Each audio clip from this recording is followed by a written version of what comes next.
ദൈവത്തിൻ്റെ ആത്മാവ് നമ്മളെ പുതുസൃഷ്ടിയാക്കുന്നു.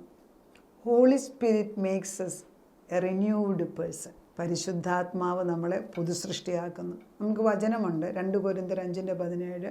ഒരുവൻ ക്രിസ്തുവിലായാൽ അവൻ പുതിയ സൃഷ്ടിയായി, പഴയതോ കഴിഞ്ഞു പോയിരിക്കുന്നു. വചനമായിട്ട് തന്നെ വായിക്കാം.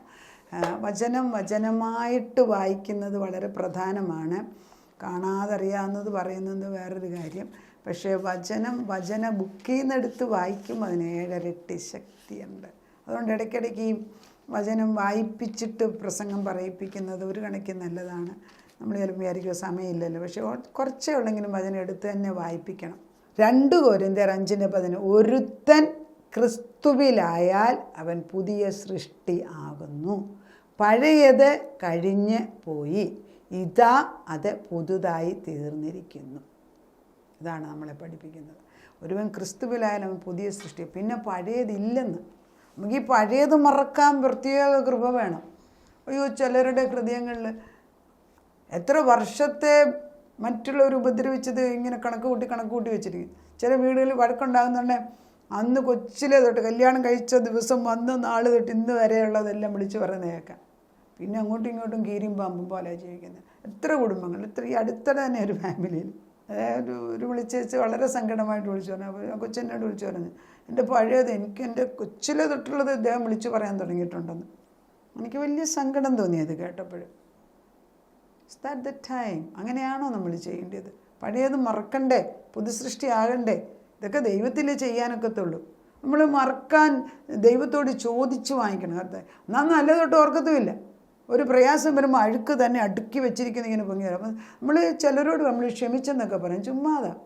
ക്ഷമിച്ചു, യഥാർത്ഥത്തിൽ ക്ഷമിച്ചുവെങ്കിൽ നീ മറക്കും. ഞാൻ ഓർക്കുന്നുണ്ട്, സൗദി അറേബ്യയിലായിരുന്നപ്പോൾ അന്ന് അവർക്ക് വചനം നല്ലതായിട്ട് ആത്മാവ് പഠിപ്പിക്കുന്ന സമയം. എപ്പോഴും ഞാൻ ഒരേ പ്രശ്നം തന്നെ പറഞ്ഞ, ദൈവമേ ക്ഷമിക്കണേ എന്ന് പറഞ്ഞു. ചില കാര്യങ്ങൾ നമ്മുടെ മനസ്സിൽ നിന്ന് മാറാതെ ഇങ്ങനെ കിടക്കും. അതങ്ങനെയായിരുന്നു, ഇങ്ങനെയാണ്. അപ്പോൾ ഒരു ദിവസം എൻ്റെ ഫ്രണ്ടിനോട് ദൈവാത്മാവ് പറഞ്ഞു കൊടുത്തു, വിമലയോട് എന്ന് പറ, അവിടെ പാപങ്ങൾക്ക് വേണ്ടി ഞാൻ ക്രൂശുമരണം ഏറ്റെടുത്തു എന്ന്. അപ്പോൾ അവരെന്നോടേക്ക് വന്നു വെച്ചു, എന്തോ യേശു എന്നോട് ഇങ്ങനെ പറഞ്ഞു നിങ്ങളോട് പറയാൻ. സത്യം അതെനിക്ക് ആൻസറായിരുന്നു. കാരണം ചില പാപങ്ങൾ ഒരിക്കലും കഴുകിയിട്ടില്ല എന്ന് വിചാരിച്ച് വീണ്ടും റിപ്പീറ്റ്. അതാണ് മാർട്ടിൻ ലൂതറിന് സംഭവിച്ചത്. ഈ മാർട്ടിൻ ലൂതർ ഒരു കാത്തലിക് പ്രീസ്റ്റായിരുന്നു. അദ്ദേഹം കഴിഞ്ഞ പാപങ്ങൾ തന്നെ എന്നും ചെന്ന് അച്ഛൻ്റെ അടുക്കൽ കൺഫസ് ചെയ്യും. ഒരേ പാപം ഇത് കഴിയും. അപ്പോൾ ഒരു പ്രാവശ്യം ഒരു നല്ല അച്ഛൻ അത് കേട്ടേച്ച് പറഞ്ഞു, നിനക്കെന്തോ കുഴപ്പമുണ്ട്, ഞാനതുകൊണ്ട് നിനക്ക് കുറച്ച് ബുക്ക് തരാമെന്ന് പറഞ്ഞു. കുറച്ച് ബുക്കുകളൊക്കെ കൊടുത്ത് വായിക്കാൻ കൊടുത്തു. അങ്ങനെ ഇദ്ദേഹം സെർച്ചിങ് ആണ്. ഒരിക്കലും എൻ്റെ കഴിഞ്ഞ പാപം പോയിട്ടില്ല എന്നുള്ള ഭാരം വരുമ്പോണ്ട് നമ്മളത് പുള്ളിങ് ഇറ്റ്സ് ഡൗൺ.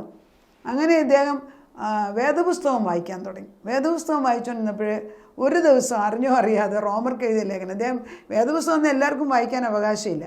അന്ന് വേദപുസ്തകമൊക്കെ ജർമ്മൻ ലൈബ്രറിയിൽ വലിയ തുടലൊക്കെ ഇട്ട് പൂട്ടി വെച്ചിരിക്കുകയാണ്. അത് നിയോഗിച്ചവർ മാത്രമേ ഈ പുസ്തകം വായിക്കത്തുള്ളൂ. ഇപ്പോഴും കത്തോലിക്കരുടെ ഒട്ടുമുക്കാലും കത്തോലിക്കർക്ക് വേദപുസ്തകം വായിക്കാൻ അറിഞ്ഞുകൂടാ.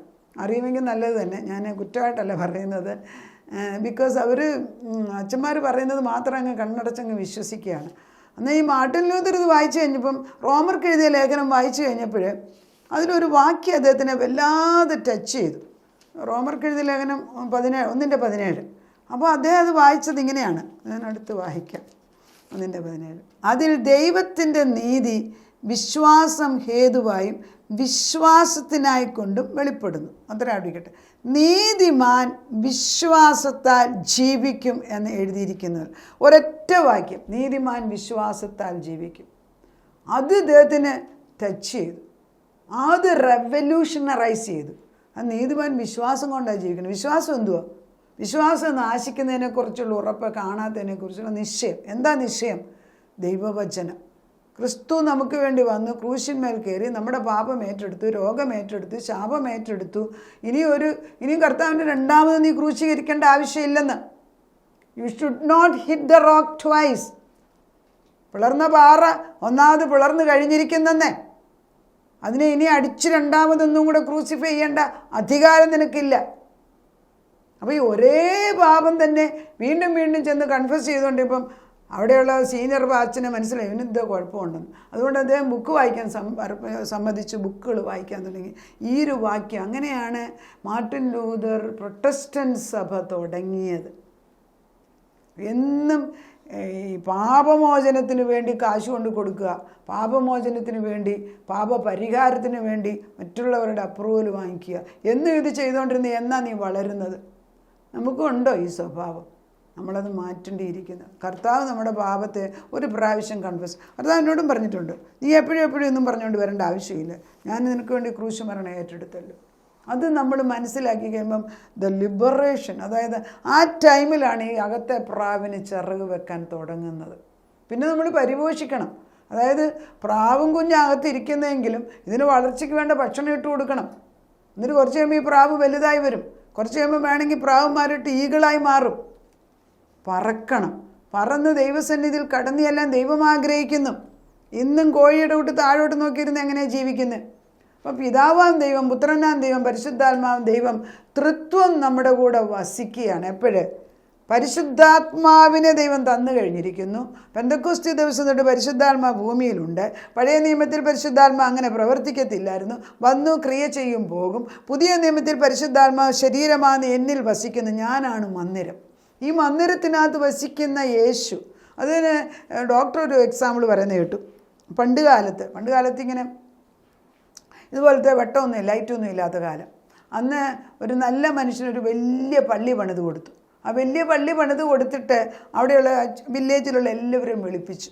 വലിയവരെയും വിളിച്ചപ്പോൾ അവരെല്ലാവരും വന്നു സന്തോഷത്തോടെ. ഇദ്ദേഹം ഒരു നല്ല പള്ളി പണിതല്ലേ. അപ്പോൾ അവർ വന്ന് നോക്കിയപ്പം വലിയ കുഴപ്പമൊന്നുമില്ല, നല്ല പള്ളിയൊക്കെ തന്നെ, പക്ഷെ ഒരൊറ്റ ലൈറ്റില്ല.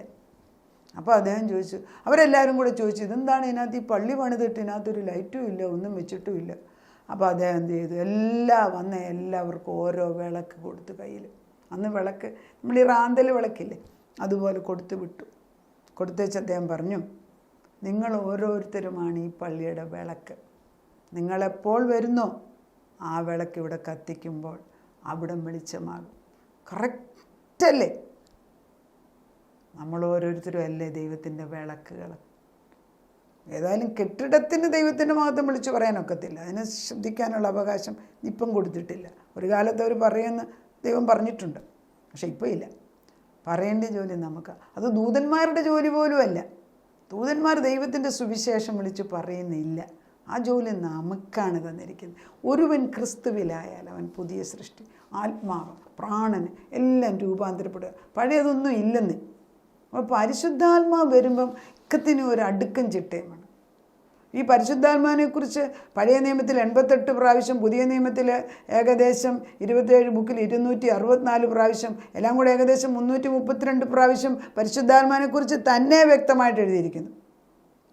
അപ്പം പഴയ നിയമത്തിൽ പരിശുദ്ധാത്മാവ് എപ്പോഴും കൂടെ ഇല്ലായിരുന്നു. എന്നാൽ പെന്തക്കോസ്ത് ദിവസം കഴിഞ്ഞപ്പോൾ പരിശുദ്ധാത്മാവ് വന്നു. നമ്മൾ ലൂക്കോസിൻ്റെ സുവിശേഷം 11:9 തൊട്ട് 16 വരെയും മത്തായിയുടെ സുവിശേഷം 7:7 തൊട്ട് 12 വരെയും പരിശുദ്ധാത്മാവിനെക്കുറിച്ച് തരുന്നതിനെക്കുറിച്ചാണ് എഴുതിയിരിക്കുന്നത്. രണ്ടും ഒന്നുപോലെയാണ് എഴുതിയിരിക്കുന്നത് എങ്കിലും മത്തായിയുടെ സുവിശേഷത്തിൽ ദൈവത്തിന് നമുക്കൊന്ന് വായിക്കാം.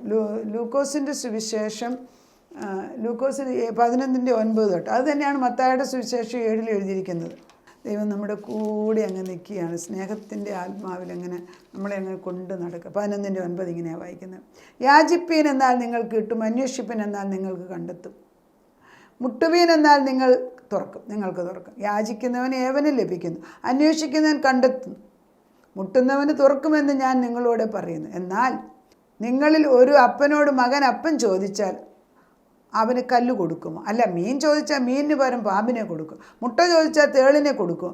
അങ്ങനെ ദോഷികളാകുന്ന നിങ്ങൾ നിങ്ങളുടെ മക്കൾക്ക് നല്ല ദാനങ്ങളെ കൊടുക്കുന്നു എന്ന് അറിയുന്നു എങ്കിൽ സ്വർഗസ്ഥനായ പിതാവ് തന്നോട് യാചിക്കുന്നവർക്ക് പരിശുദ്ധാത്മാവിനെ എത്രയധികം കൊടുക്കും. ഇവിടെ പരിശുദ്ധാത്മാവിനെ കൊടുക്കുന്നതിനെ കുറിച്ചാണ് എഴുതിയിരിക്കുന്നത്. എത്രയധികം ചോദിക്കുന്നതിൽ നിൽക്കുന്നതിൽ അത്യന്തം പരമായിട്ട് ചെയ്യുന്നൊരു ദൈവം കൂടെ വന്നെന്ന് സംസാരിക്കുകയാണ്. ഞാനീ പറയുന്നതൊന്നും എൻ്റെ വാക്യമല്ല, ഞാനീ പറയുന്നതെല്ലാം ദൈവവാക്യമാണ്. സ്വീകരിക്കാവുന്നവരുടെ ഹൃദയത്തിൽ കയറട്ടെ. സത്യം പറഞ്ഞാൽ നിങ്ങളുടെയൊക്കെ എൻ്റെ ഈ വചനം കേൾക്കുന്ന ഭവനങ്ങളിൽ എപ്പോഴെങ്കിലുമൊക്കെ ദൈവം എന്നെ അനുവദിച്ച് വന്ന് കാണാൻ ആഗ്രഹിക്കുക. നിങ്ങളുടെയൊക്കെ വീട്ടിൽ മനോഹര ഗാർഡൻ ഉണ്ടാകും. ഹൃദയം ഒരു ഗാർഡനാക്കി മാറ്റി, പൂന്തോട്ടമാക്കി മാറ്റാൻ പോവുക ദൈവം. സത്യമാണ് ഞാൻ പറയുന്നത്, അല്ല നിങ്ങൾ പരീക്ഷിച്ച് നോക്കിക്കോ. അതുപോലെ വചനം, നല്ല വചനങ്ങളാണ് ഞാൻ ദൈവത്തിൻ്റെ നാമത്തിൽ അയച്ചത്. 11 മത്തായിയുടെ സുവിശേഷം, മത്തായിയുടെ സുവിശേഷം 7:7 തൊട്ടുള്ള വാക്യം. ഞാൻ ഇപ്പോൾ വായിച്ചത് ലൂക്കോസിൻ്റെ സുവിശേഷം, അതിനകത്ത് പരിശുദ്ധാത്മാവിനെ തരുമെന്ന്. എന്നാൽ ഇവിടെ ഒരു ചെറിയ വ്യത്യാസമുണ്ട്. മത്തായിയുടെ സുവിശേഷം 7, യാചിപ്പീൻ എന്നാൽ നിങ്ങൾക്ക് കിട്ടും, അന്വേഷിപ്പീൻ എന്നാൽ നിങ്ങൾ കണ്ടെത്തും, മുട്ടുപീൻ നിങ്ങൾക്ക് തുറക്കും. യാചിക്കുന്നവന് ലഭിക്കുന്നു, അന്വേഷിക്കുന്നവൻ കണ്ടെത്തുന്നു, മുട്ടുന്നവന് തുറക്കും. മകൻ അപ്പം ചോദിച്ചാൽ അവന് കല്ല് കൊടുക്കുമോ? കൊടുക്കുന്ന മനുഷ്യൻ നിങ്ങളിൽ ആരുണ്ട്? മീൻ ചോദിച്ചാൽ അവന് പാമ്പിനെ കൊടുക്കുമോ? അങ്ങനെ ദോഷികളാകുന്ന നിങ്ങളുടെ മക്കൾക്ക് നല്ല ദാനങ്ങളെ കൊടുപ്പാൻ അറിയുന്നു എങ്കിൽ സ്വർഗസ്ഥനായ നിങ്ങളുടെ പിതാവ് തന്നോട് യാചിക്കുന്നവർക്ക് നന്മ എത്രയധികം കൊടുക്കും. ഇവിടെ നന്മയെന്നാ, പരിശുദ്ധാത്മാവെന്നല്ല പറഞ്ഞത്. നല്ല ദാനങ്ങൾ, നന്മ എത്രയധികം. മനുഷ്യൻ നിങ്ങൾക്ക് ചെയ്യണമെന്ന് നിങ്ങൾ ഇച്ഛിക്കുന്നതൊക്കെ നിങ്ങൾ അവർക്ക് ചെയ്യും. ന്യായപ്രമാണവും പ്രവാചകന്മാരും ഇത് തന്നെ. എന്താണ് അവരുടെ ജോലി? നമ്മളെ നന്മ പഠിപ്പിക്കുകയാണ്, അല്ലാതെ അവർ നമ്മളെ ഒന്ന് അടിക്കാനും കൊല്ലാനും വന്നവരല്ല. നമ്മൾ യേശു പറയുന്നുണ്ട്, ഞാൻ പ്രവാചകന്മാരെ അയച്ചു, അവരെല്ലാം നിങ്ങൾ അടിച്ചു കൊന്നില്ലെന്ന്. അല്ല, എന്നെയും നിങ്ങൾ ചെയ്തില്ലേ? അപ്പം ദൈവത്തിൻ്റെ മഹത്വം പറയാൻ ആളുകളില്ല. നന്മ എത്ര വേണേലും ദൈവം തരും. ആസ്ക്, സീക്ക് ആൻഡ് നോക്ക്. അന്വേഷിച്ച് കണ്ടെത്തണം. അതൊരു ദാഹിക്കുന്നവർക്ക് ഇത് തരാനൊക്കത്തുള്ളൂ. ഒരു ദാഹം ദൈവം സൃഷ്ടിച്ചു തരട്ടെ. നമ്മൾ ദൈവത്തിൻ്റെ പരിശുദ്ധാത്മാവിൽ കർത്താവ് പറയുന്നുണ്ടല്ലോ, യോഹന്നാൻ്റെ സുവിശേഷം 14:16 അവൻ സത്യത്തിൻ്റെ ആത്മാവെന്ന് മറ്റൊരു കാര്യസ്ഥനെ എന്നേക്ക് നിങ്ങളോട് ഇരിക്കാൻ തരും. 14:18 യോഹന്നാൻ്റെ, ഞാൻ നിങ്ങളെ അനാഥരായി വിടത്തില്ല, ഞാൻ നിങ്ങളുടെ അടുക്കൽ വരും. കുറഞ്ഞെന്ന് കഴിഞ്ഞ് ലോകം എന്നെ കാണുകയില്ല, നിങ്ങളും എന്നെ കാണും. ഞാൻ ജീവിക്കുന്നത് കൊണ്ട് നിങ്ങളും ജീവിക്കും. നമ്മൾ ദൈവത്തിൻ്റെ ആത്മാവാണ് നമ്മളെ സൃഷ്ടിച്ചത്, വേറെ ആരുമല്ല. മനുഷ്യനെ മുഴുവൻ സൃഷ്ടിച്ച ദൈവാത്മാവാണ്. പക്ഷേ മനുഷ്യൻ ഒരു ചോയ്സ് ഉണ്ട്, to know the true God or to live in the dark. ആകാശവും ഭൂമി സൃഷ്ടിച്ച ദൈവത്തിൻ്റെ സൃഷ്ടിയെ ആശ്രയിച്ച് ജീവിക്കാം, അല്ല സൃഷ്ടാവിനെ അറിഞ്ഞ് ജീവിക്കാം. ഏതിലാണ് തീരുമാനമെടുക്കുന്നത്? ഒരു തീരുമാനമെടുക്കുന്നു. യോബിൻ്റെ 33:4 ദൈവത്തിൻ്റെ ആത്മാവ് എന്നെ സൃഷ്ടിച്ചു, സർവശക്തൻ്റെ ശ്വാസം എനിക്ക് ജീവനെ തരുന്നു. അത് മനോഹരമായിട്ടല്ലേ വചനം എഴുതിക്കുന്നത്? കർത്താവിൻ്റെ സർവശക്തൻ്റെ ശ്വാസമാണെന്നേ എനിക്ക് ജീവൻ തന്നത്. ഈ ശ്വാസത്തിന് ഉത്തരവാദിത്വമുണ്ട്, ഇത് തിരിച്ചു പോകും. ജീവിക്കുന്ന കാലത്ത് ഈ ശ്വാസം ദൈവമഹത്വത്തിന് വേണ്ടി ഉപയോഗിക്കാൻ നമുക്ക് പ്രാർത്ഥിക്കാം. അതെത്ര മനോഹരം നിൻ്റെ അടുക്കലിരിക്കുന്നത്. അപ്പച്ചൻ്റെ കൂടെ ഇരിക്കുന്ന ഒരു ദിവസം വേറെ 1000 സംവത്സരത്തെക്കാട്ടിലും 1000 ദിവസത്തെക്കാട്ടിലും ഉത്തമമെന്ന് വേദപുസ്തകം പറയുന്നു. അതിൻ്റെ വചനം മാറ്റമില്ലാത്ത വചനമാണ്. ആ വചനത്തിലിരിക്കുമ്പം ഇറ്റേണിറ്റി നമ്മുടെ കൂടെ നിൽക്കുകയാണ്. വചനത്തിൽ നിൽക്കുമ്പോൾ വേറെ എല്ലാത്തിലും ഔട്ട്സൈഡാണ്. പക്ഷെ വചനം എടുക്കുമ്പോൾ ആ ഇറ്റേണിറ്റി നമ്മുടെ കൂടെ നിൽക്കുകയാണ്. നമ്മുടെ ഉള്ളിലെ അകത്തെ പുറത്തെ എല്ലായിടത്തും ഇങ്ങനെ വ്യാപരിച്ച് നിൽക്കുകയാണ്. I can sense it Lord, നിൻ്റെ സ്നേഹം. ആ വലിയ തീയുടെ പ്രകാശം ഇവിടെ നിൽക്കുന്നുണ്ട്. ഏതായാലും ഇത്രയൊക്കെ വചനങ്ങളിൽ കൂടെ നിൻ്റെ സാന്നിധ്യം അനുഭവിക്കാൻ തരുന്ന ഭാഗ്യത്തിന് നന്ദി പറയുന്നു. നന്ദിയുള്ളൊരു ഹൃദയം ഉണ്ടപ്പച്ച. അത് ഞങ്ങളുടെ ഗ്രൂപ്പിലുള്ള എല്ലാവർക്കും ഉണ്ട്. എൻ്റെ വചനം കേൾക്കുന്ന മക്കൾക്കും വ്യത്യാസമുണ്ട്. ഞാൻ വിശ്വസിക്കുന്നു വചനം ക്രിയ ചെയ്യാതെ പോവുകയില്ലല്ലോ. പരിശുദ്ധാത്മാവല്ലേ ക്രിയ ചെയ്യുന്നത്. അതുകൊണ്ട് ഈ പരിശുദ്ധാത്മാവിന് നന്ദി പറയുന്നു. പിതാവിന് നന്ദി, പുത്രന് നന്ദി, പരിശുദ്ധാത്മാവിന് നന്ദി.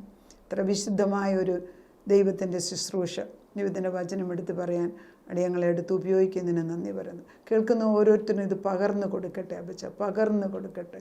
അവിടെ ജീവശ്വാസം, നിൻ്റെ ശ്വാസമാണ് ഞങ്ങളെ, നിൻ്റെ ആത്മാവാണ് ഞങ്ങളെ സൃഷ്ടിച്ചത്. ഞങ്ങൾ നിന്നെ മറന്ന് ജീവിക്കാൻ ഇടയാക്കല്ലേ. ഞങ്ങളുടെ മക്കളൊന്നും പോവല്ലേ അപ്പച്ച, ഒരിക്കലും വഴിതെറ്റിപ്പോവല്ലേ. In eternity our children belongs to you. ഇറ്റേണിറ്റിയിൽ അവർ കാണും. ഈ സമയത്ത് ഞാൻ വചനം അയക്കുകയാണ്. ദൈവവചനം പോകട്ടെ, ചെന്ന് ഓരോ ഭവനങ്ങളിൽ, ഓരോ മക്കളിൽ, ഓരോ കുടുംബങ്ങളിൽ ഇത് ശക്തമായിട്ട് പ്രവർത്തിക്കട്ടെ. വെളിച്ചമയക്കുന്നു, ഇരുട്ട് മാറിപ്പോകുന്നു. ഓരോ വ്യക്തിയിലും പരിശുദ്ധാത്മ പ്രവർത്തിച്ചുകൊണ്ടിരിക്കുന്നു. പരിശുദ്ധ പ്രാവ് അകത്തോട്ട് കയറി ചെല്ലുകയാണ്. ജീവനുള്ള വചനം ജീവിപ്പിക്കട്ടെ അപ്പച്ച. ദൈവശ്വാസം ഊതിക്കൊടുക്കുക അപ്പച്ച. ഒരുവൻ ക്രിസ്തുവിലായാൽ പുതു സൃഷ്ടിയെ, പഴയതെല്ലാം കഴിഞ്ഞു.